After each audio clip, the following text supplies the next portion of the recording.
So I would say don't wait, just start, just learn from what does well and what doesn't. But no matter what you do, just get on video. That was Ashlee Marie, and we're talking about building a YouTube channel for food bloggers on episode 36 of the Chopped Podcast.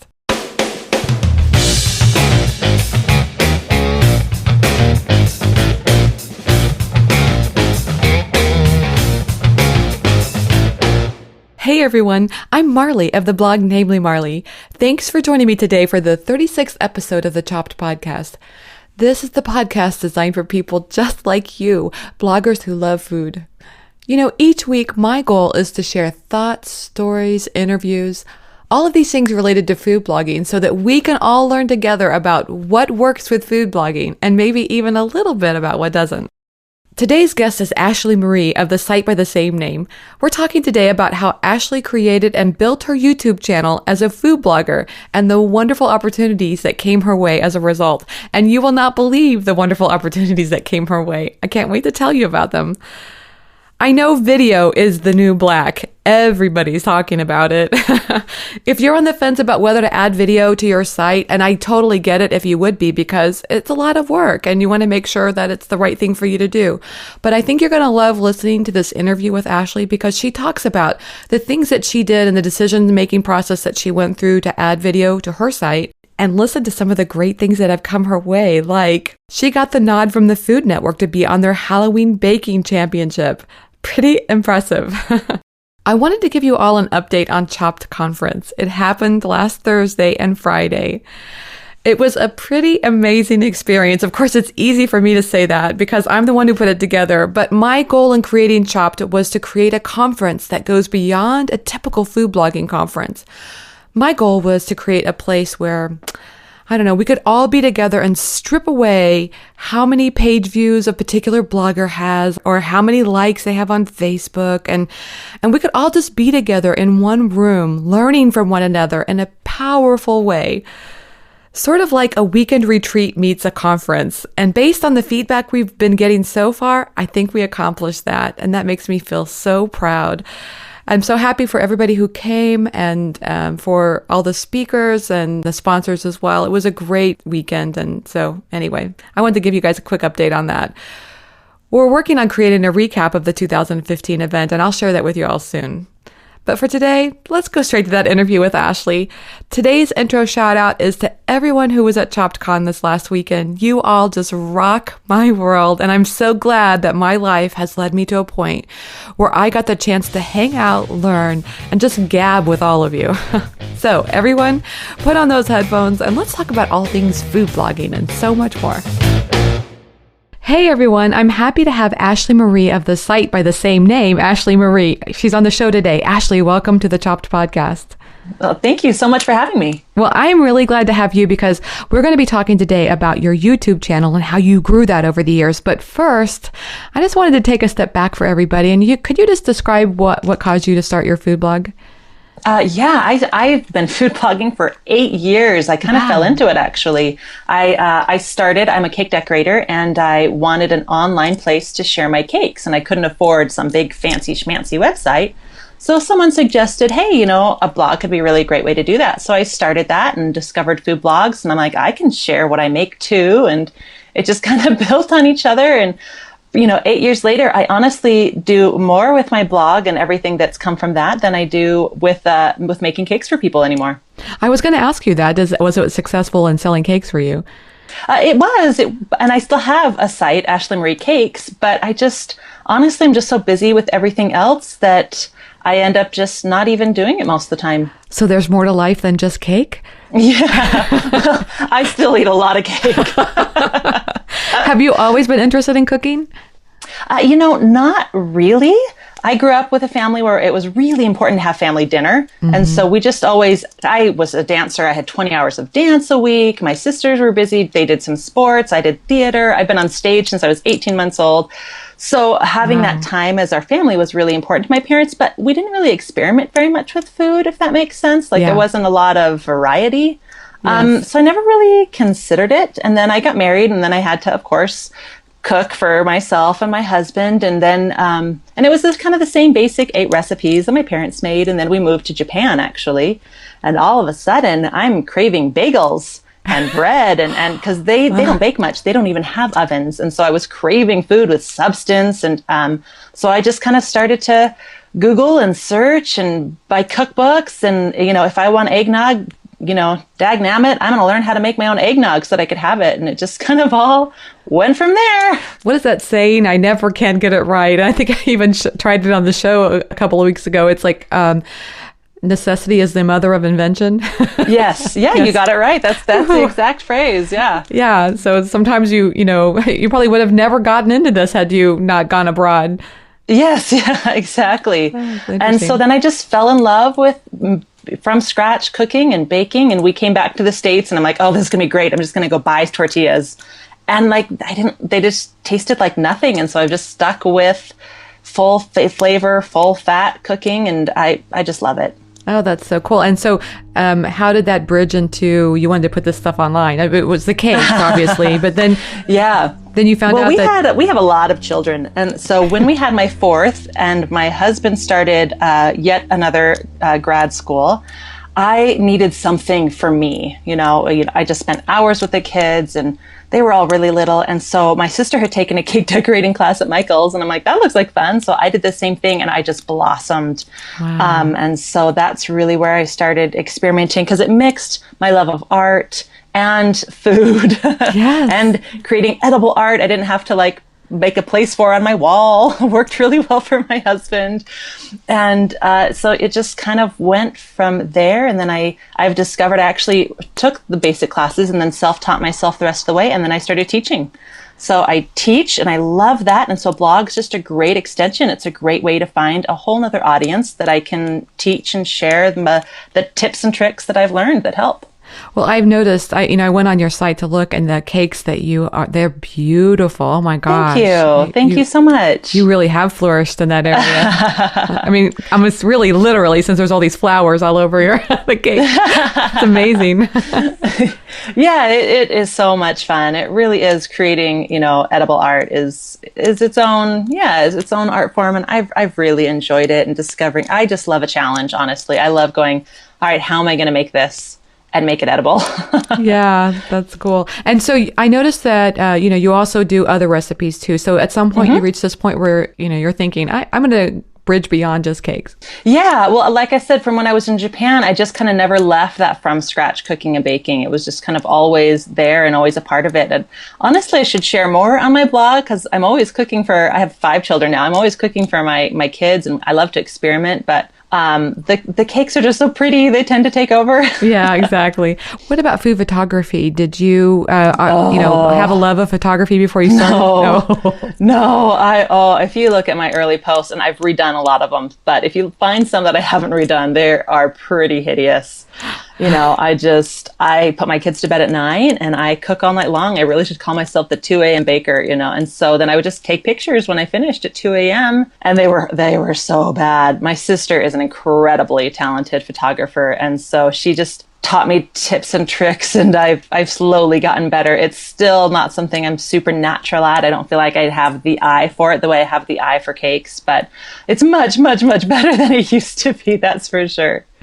That's great. I love it how food photography, I think, demands a lot out of a person. And I mean to say this, food blogging demands a lot out of a person. And the photography is just one of those things that a lot of us don't walk into the job with that skill on our belt, and you kind of develop it over the years. Yes. Oh, for sure.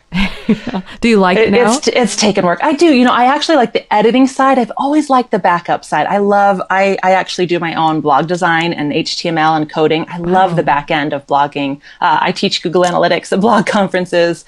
So I actually like the picture editing more than if I could have someone set up my picture for me, do that. If I could have, what are they called? The one who does the layout. Oh my gosh, my brain's totally going blank. The one who does a layout of a like the blog. They set the food up. They make it pretty. They stylist.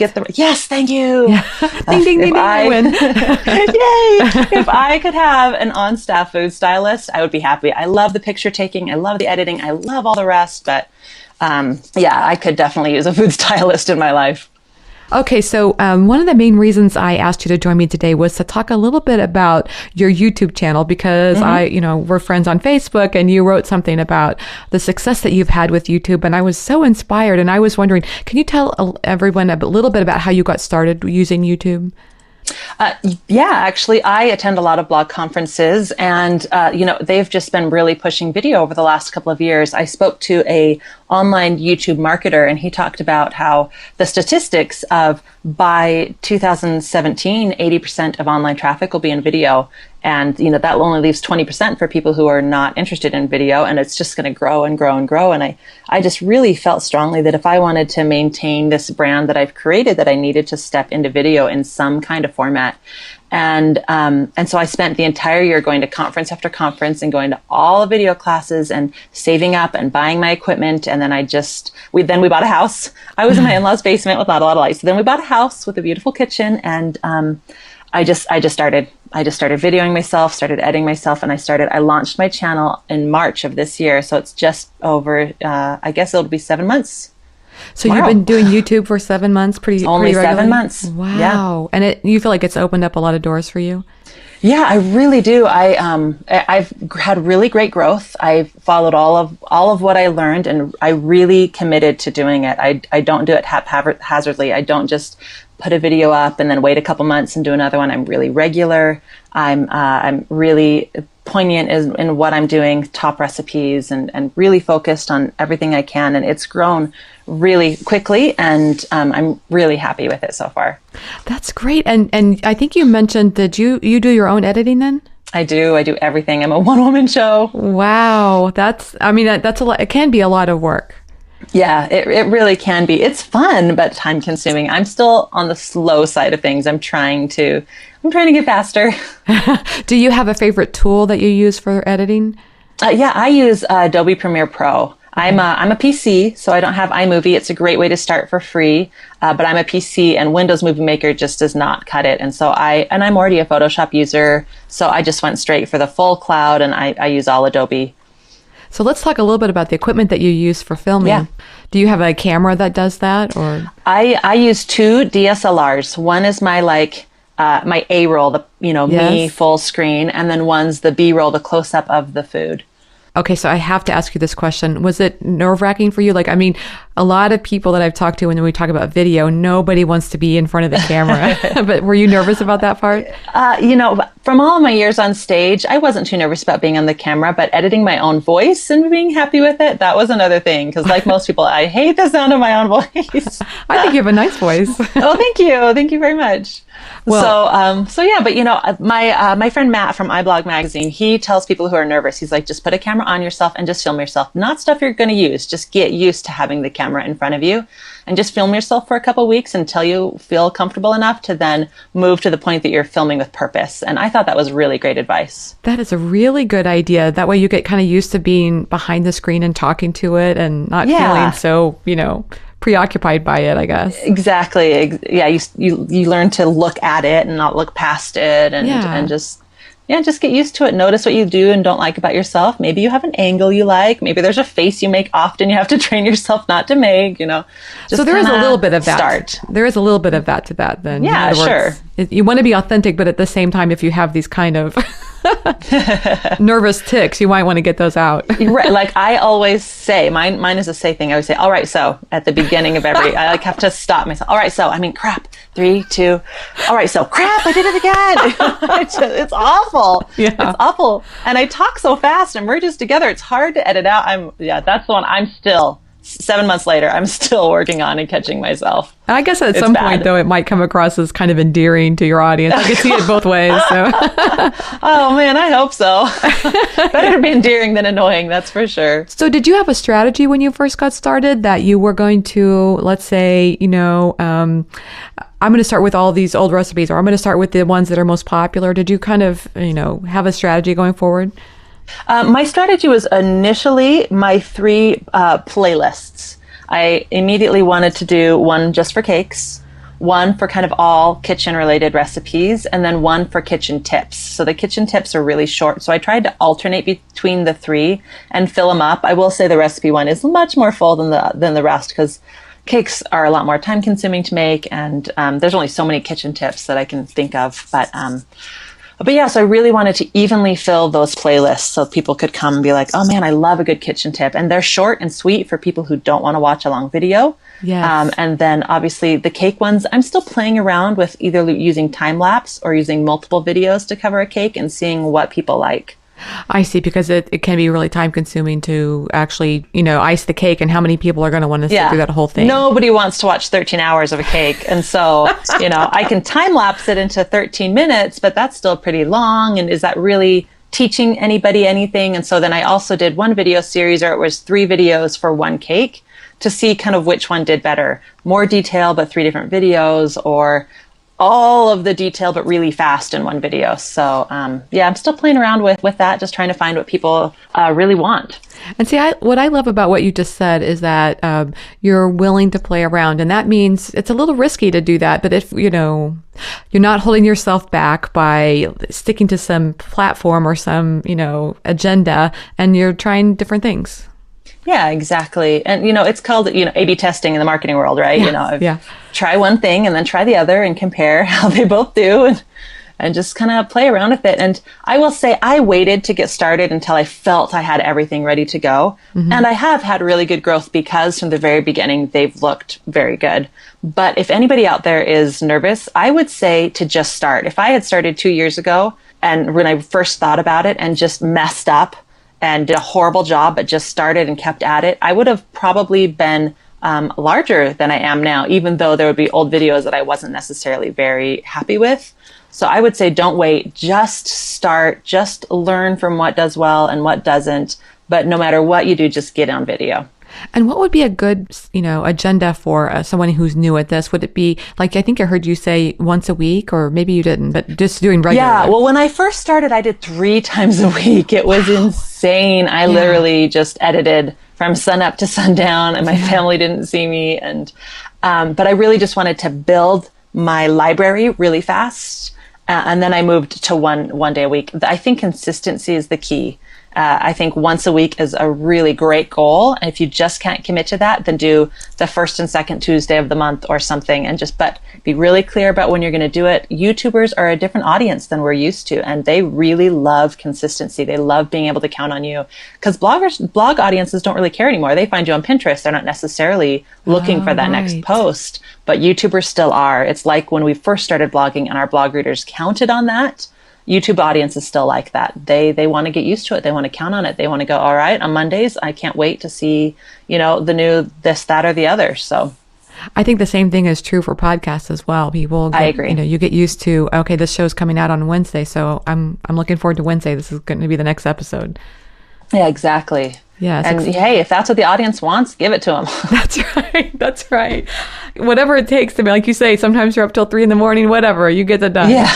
Yes, exactly. I know I'll often be like, oh man, I have this video that I thought I edited and I realized I didn't finish it. And then I'm up late doing it. But do you ever storyboard, how you're going to, how do you actually go about the process of filming? You've decided a recipe. How would you go about filming that? I would say storyboarding is a terrific idea.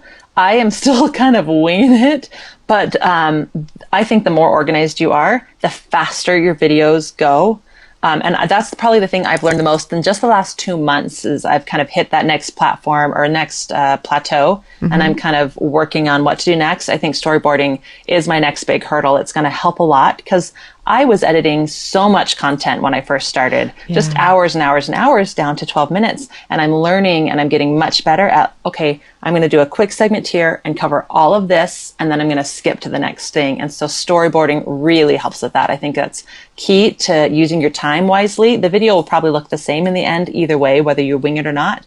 But the more prepared you are, the faster your editing is definitely going to go. And for people who may not understand what we're talking about, a storyboard of a recipe would look something like, we're going to make a sangria. And so first we'll begin with, you talking, and the storyboard would then go to a jump cut of, slicing the fruit or, what kind of wine to pick or those kinds of things. Exactly. And then you'll also won't miss that shot that you really want. Yes. If you forget to write it down, I do this all the time. Oh, yeah. You forget to write it down and then all of a sudden you're like, wait, I really wanted to get a close-up of this detail. It was really important. Yes. And I missed it. Yes. And then you'll have to reshoot, which I have done, which again adds to the time. And the killer. Because then you realize that you didn't get that finished glass that you were thinking that you would have in there, and you got to remake. You already drunk the wine is gone at this point. Oh, darn. Yes, exactly. Make sure you take that picture before you take, especially as food bloggers. That last bite is important. That's when you see the biggest drop off of viewers leaving. So make sure you take a picture before you take that last bite. Nobody wants a picture of a half-eaten cheesecake. I mean, they might, but yeah, exactly. So bites are kind of out. So your food photography skills sounds like they played also into your videography skills as well. Right? Definitely, especially that first shot and the last shot. You want it to be super visual and catch people. And so getting those shots, like I move in closer usually to my A roll, the me and the food at the beginning and the end, and then I go further out to show the process during the videos. And it's important to move the camera a little bit. I think that makes it. If I had one extra person, I would definitely have my B-roll have more movement and more focus. I think that really makes a beautiful video. But, if all you can handle is doing it yourself, like I said, just get started. Don't let that kind of thing hold you back. You don't. In other words, Nike, just do it. Yes, and I've also heard, don't let the perfect be the enemy of the good. Oh, for sure. Yeah. So, can you talk about any exciting opportunities that has happened for you as a result of being involved in YouTube? Yeah, definitely. I mean, my next focus is collaborating, but even before that, I was actually given the opportunity, and I was discovered. I guess I should say, I'm using air quotes. You can't see them, but I was discovered. And they asked me, Food Network came to me and asked me to apply for the Halloween Baking Championship. And so I went through the process of all the interviews and applications for that. And it's actually airing right now. The first episode was earlier the month, and the rest of the episodes air all month long. How exciting is that? It is pretty surreal. It's really crazy. Watching myself in the first episode was like, oh my gosh, that really happened. It felt like a dream. So, I mean, let's face it, we all kind of want that, whether you say you don't or not. There's just something about it that's legitimizing and just is really cool. Yeah, it's very cool. And to think that, had you not just like taken that leap and done this, then they may not have discovered you. Yeah. Yeah. No, I'm so glad that I just moved forward when I did. Right. And videos are moving so fast. My only regret is that I just didn't do it sooner. That's all. You just get started and get going. So this next question kind of verges on the topic of authenticity, because it's a subject I'm always intrigued by. Like, maybe because I grew up as this people pleaser, and I'm always, it makes it harder as an adult to figure out what it is that I'm authentic about. But I noticed that you have this beautiful hair that you love to go into multiple colors. Do you think that helps you stand out a little bit? Well, it's certainly helped me in the blog world, as I go to conference after conference and people remember me. Yes. I think it's kind of, it either helps or hurts, but it's certainly one of those things that you don't not have an opinion on when you meet me. So people either like it and they like my videos and they like my hair, or they hate it. The few negative comments that I've gotten over the years usually come about like, you're a terrible mother, your hair color clearly, shows how selfish you are, or, you're such a punk, or you need to, so people are definitely opinionated either way. They either love it or they hate it. So here's the thing is, I just got my hair cut short, and I resisted it for a long time, and I did it. Short's wonderful. I love it. I totally love it. So when you said that about, people might say to you, you're a horrible mother because you color your hair in bright colors. I think I'm on the other side now, and I get that, really when you follow what's your true path, even if it's against what society thinks, I mean, I think actually you're being more true to yourself and being a better parent as a result. Yeah, I mean, I hope that what I'm showing my kids is to just be yourself and not worry about what people think, because kids notice. And so they're always around with me, and we'll run into someone who will state an opinion so they see that, and they see that I'm like, thanks, whether it's a bad comment or negative comment, that I just own it. Because if you're going to rock hair like this, you got to just own it. If people don't like it, you can't cower. You can't be like, oh, I'm so sorry you don't like my hair. It's like, that's too bad. I love it, That's too funny. That's what my daughter said to me about my short hair. She said, Mom, if you're going to have short hair, you just have to feel confident in it and you have to rock it. Well, and let's face it, people with long hair don't realize what they're missing. It's so easy to get up and get ready. It's true. I just throw a little water and just like run it, my fingers through it, and I'm done. Yes. That is sweet. Oh, it makes a huge difference. Yes, and I when I look in the mirror, it's like I always had my hair in a ponytail, and so finally I realized it was all back anyway. Yes, it's all back anyway, and this is so much healthier for it, and yeah, I love it. So I really admire the fact that you do that, and every time I've seen you in pictures, I just think, this is one cool chick. I can't wait to talk to her. Thank you. Yeah, and I'm sure it's not as if you color this to as a purpose of standing out. It's probably you following your authentic self, but at the same time, it does certainly have helps. Added benefit. Yes, it does. It does. I have no complaints over the help that it gives my brand. And the other day, my dad, who hates it, he asked, "So, at what point are you going to stop coloring your hair?" And I'm like, "Well, old ladies have purple hair, so I guess when I die." Do you know the magician group Penn and Teller? Yes, I love them. I just listened to an interview of Penn. I don't think I know his full name, but Penn on it's a podcast by Alec Baldwin called This Is the Thing, or It's This. I can't think of the name of it right now. Here's the thing. I haven't heard it. Thing. Yeah, it's a really good. Of course, it's Alec Baldwin, so he's got that voice. But Penn was on the show, and he was actually talking about his long hair and how his whole life his parents begged him to cut it, and then at one point his mom said, "I think it was fine for you to have long hair as a kid, but now that you're older, you really need to, cut it." And he said, "Look, I finally got you to accept the fact that it was okay at one point in my life." It felt like that was progress. So I was just curious if we could talk a little bit more about now on your blogging and the things that you do with your blog. Do you have a strategy that you feel like has worked with you as far as your blog? I mean, okay. Yes and no. Every time I sit down, I'm like, all right, this time I'm going to be better and I'm going to strategize. It works for a couple weeks and then I kind of just fall back into the rhythm. I'm kind of going back to the authentic thing. Mm-hmm. I make what I'm really making and what I'm really craving and what I really want. I'm terrible at like tent pulling, yes. Oh, it's football season. I should make football stuff. I'm awful. I'm going, okay, it's Christmas in like a month. I should do Christmas stuff. No, I celebrate Christmas around Christmas. The one thing I do that I'm able to maintain is, I always wait and share our Halloween costumes till the next year. I'm like, that's one of those things. I'm like, no, I finally finish them the morning of the 31st and we go out and trick or treat and then I save them and I don't share them till the next year. But, no, I kind of it's all about me. That's why it's my name. I make what I want when I want. I'm probably terrible at that. I would probably do much better if I would focus and work on those tentpole events, But well, it's interesting that your site name is your name, and I'm just curious if you feel like some sites will clearly denote that this is a kitchen or a baking site. Yeah. Do you feel like that's either been a benefit to you or held you back in any way? Well, I actually rebranded a year ago.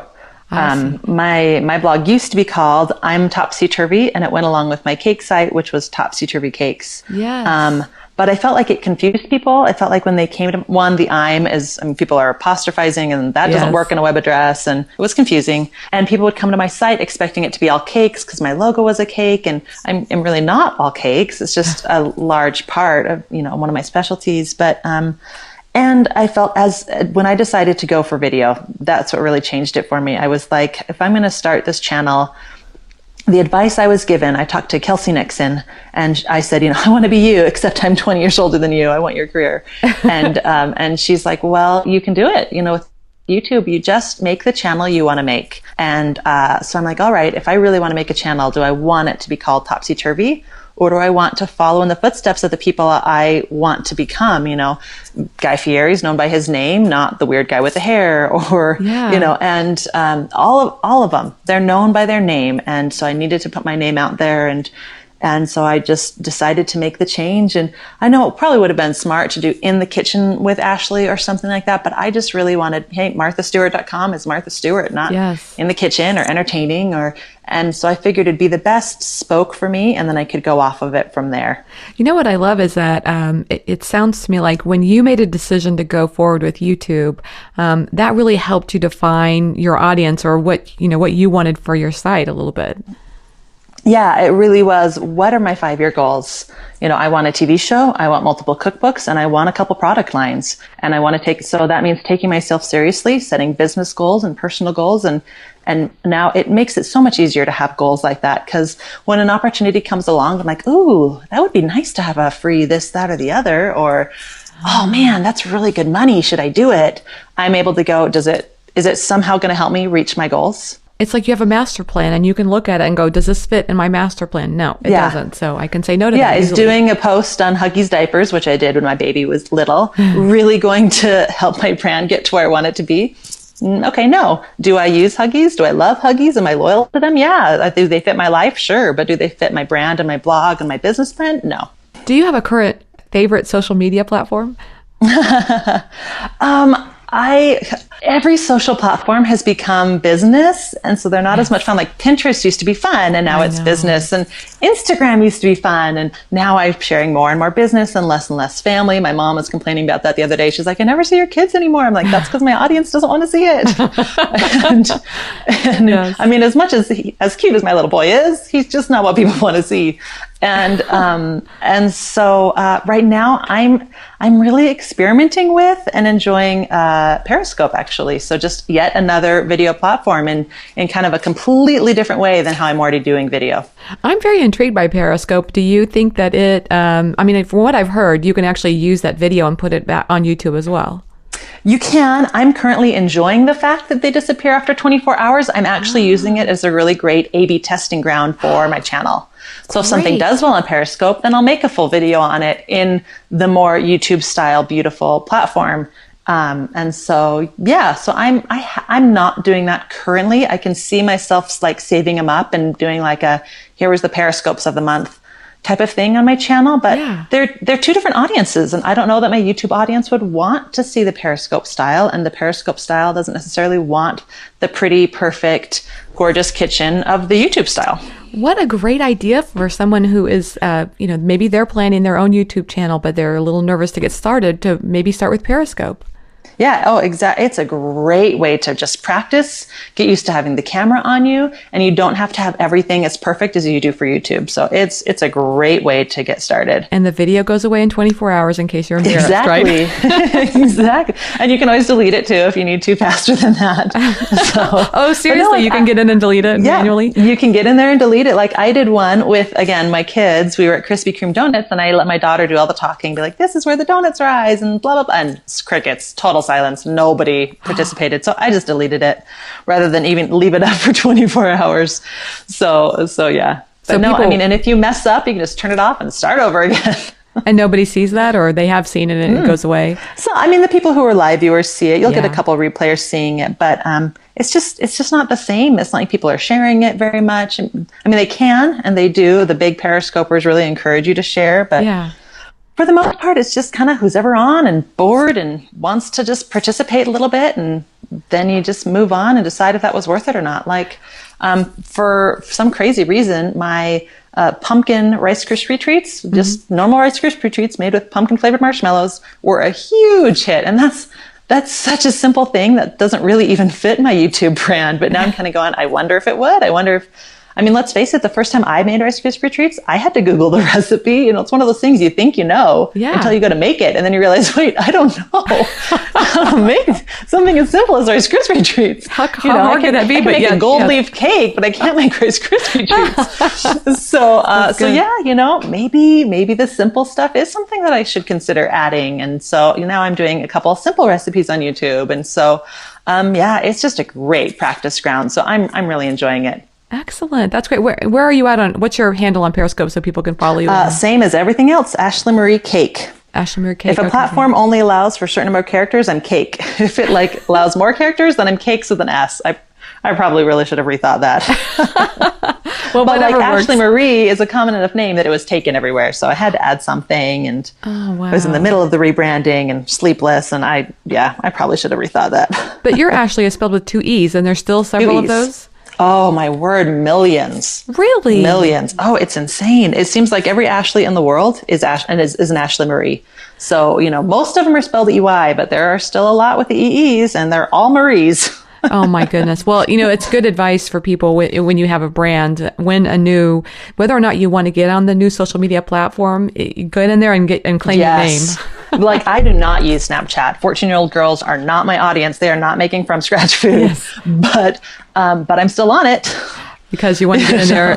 Second you hear about one, I'm sure you're all over it. Yeah, I don't want somebody else getting in there and using my name in a bad way, and then I have to buy it from them later or something. So I've just heard too many horror stories. So what's coming up next for you? Anything that you can share?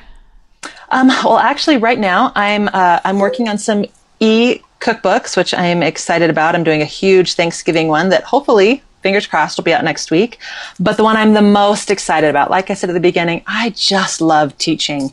I just love sharing everything that I've learned with other people. And so I'm actually working on live e-classes. So rather than the pre-recorded e-classes, I'm working on live ones. So you really feel like you're in the kitchen with me and I can answer your question right away. And so that's what I'm working on. We did a cooking demo for our local natural grocers, and those are a lot of work. I mean, you have tips for how you order that? You have to have everything chopped, or it takes maybe after you do them a while you get used to it. It's definitely, for my videos, I definitely have everything ready to go. Yeah. For the live e-classes, it's really going to be they're on video, I'm on video. We're going to make it at the same time. We're going to show each other how it's going, and so it's going to be.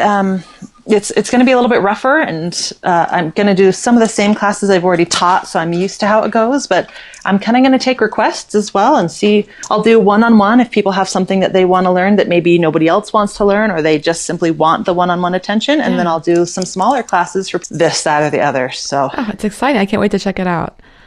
Okay. Thanks. These are a few fun and quick questions at the end of the interview. So what is the one food item you can't live without? Chocolate. That makes sense. Chocolate in a cake or chocolate in a bar? What? All of it. All of the above. Chocolate in any dessert. Hey, I like chocolate on my meat and potatoes, honestly. So I will take chocolate in any and every form there is. Now, see, I have actually put chocolate in a veggie burger once, and it's not bad. Really? Yeah, the cocoa, I think, gave it some, veggie burgers can look a little too brown sometimes. And so adding some cocoa kind of gave it an earthy color. It looked better.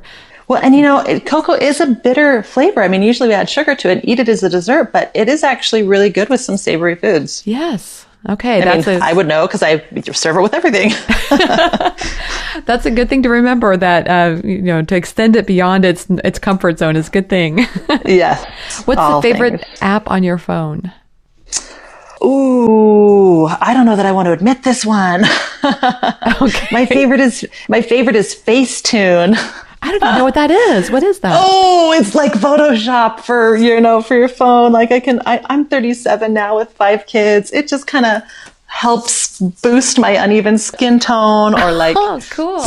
suck in that flabby arm. It's terrible. But, and I'm not an excessive user, but it's definitely a So you can take your selfie and put it through this app, and it will help you. Yeah. Oh, yeah. Nice. Some people use it extremely and they get rid of their thigh gap. I don't know. I don't think there's an app in the world that could get rid of my thighs touching. But, Me neither. But there are some people who have taken it to an extreme, and I'm not that person, but I do like the smooth skin and bringing definition to your eyes, and maybe just maybe every once in a while thinning out one of my arms. I'm just saying, they're not my favorite feature. Hey, you know what? If it's no different than I think putting braces on or whatever. We all do things to amplify our look. I wear fake eyelashes, right? Yeah. What's the difference? Wrong with just defining a little something on a picture? That's right. It's harmless. Yeah. But I'm not trying to be super inauthentic either. I definitely want it to still look like me at the end of the day. If someone runs into me on the street, I don't want to be like, whoa, you gained 50 pounds since your picture this morning. Having a bad day. Yeah. Right. So what's the name? It's a sweater. It's baggy. That's right. Yeah. I washed my hair today, so that's why. Yeah, exactly. Okay. So do you have any time for TV at all? And if so, what's your favorite show?